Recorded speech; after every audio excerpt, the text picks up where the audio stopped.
तो साथियों, शिव शक्ति की आज की वीडियो में हम सभी लोग बात करने वाले हैं कि रावण ने श्री गणेश के ऊपर वार कर दिया। तो साथियों, रावण ने श्री गणेश के ऊपर आखिर क्यों वार किया, क्या उसके पीछे वजह थी, हम लोग इस वीडियो में सारी चीजें जानने वाले हैं। कल के एपिसोड में आप सभी लोगों ने यह चीज तो देख ली होगी कि रावण जो है अपने कंधे पर महादेव का आत्मलिंग उठाकर लंका की ओर बढ़ जाता है। दूसरी ओर कैलाश महादेव के बिना सूना पड़ जाता है। पूरे शिवगण, भगवान कार्तिकेय, विघ्नहर्ता श्री गणेश और देवी पार्वती बहुत ही ज्यादा दुखी हो जाती है। यहाँ तक कि जब रावण महादेव को वहां से लेकर लंका की ओर निकल जाता है तो नंदी महाराज महादेव को याद कर कर अपना सर पत्थर में पीटने लगते हैं।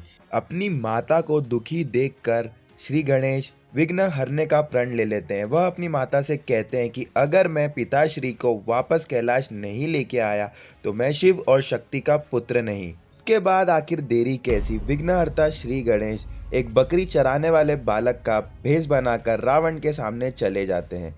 जब श्री गणेश की बकरियां रावण के सामने आती है तो वह उन्हें मारने की धमकी देने लगता है।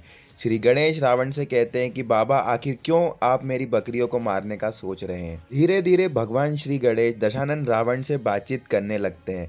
वह उससे सारी चीजें पूछ लेते हैं कि आखिर वह यह आत्मलिंग कहाँ से लेकर आया है, कहाँ लेकर जा रहा है, जिससे कि रावण भी श्री गणेश से बात करने लगता है। आखिर उस वन में श्री गणेश के अलावा रावण के पास कोई भी नहीं था जिस पर वो भरोसा कर सके। श्री गणेश इसी बात का फायदा उठाकर सूर्यदेव से कहते हैं कि सूर्यदेव अपने तप को बढ़ा दीजिए, जिससे कि रावण को बहुत जोर से प्यास लगने लगती है। वह सब दूर पानी ढूंढने लगता है लेकिन उसे पानी नहीं मिलता है। उसके बाद में वह भगवान श्री गणेश से कहता है कि बालक, मुझे पानी ला के दो।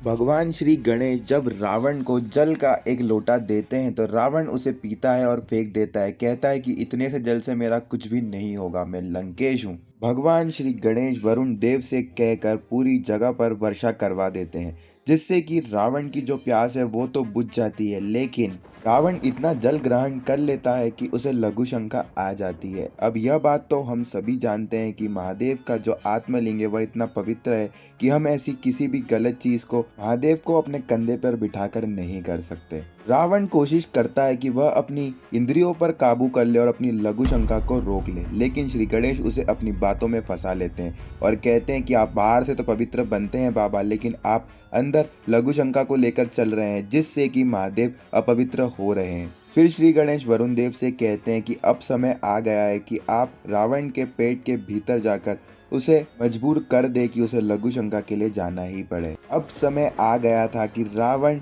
अपनी लघु शंका के ऊपर काबू नहीं कर पा रहा था। वह भगवान श्री गणेश से कहता है कि बालक, इस आत्मलिंग को जमीन पर मत रखना, चाहे कुछ भी हो जाए। अगर तुमने इस आत्मलिंग को जमीन पर रखा तो मैं तुम्हारा शीश अलग कर दूंगा।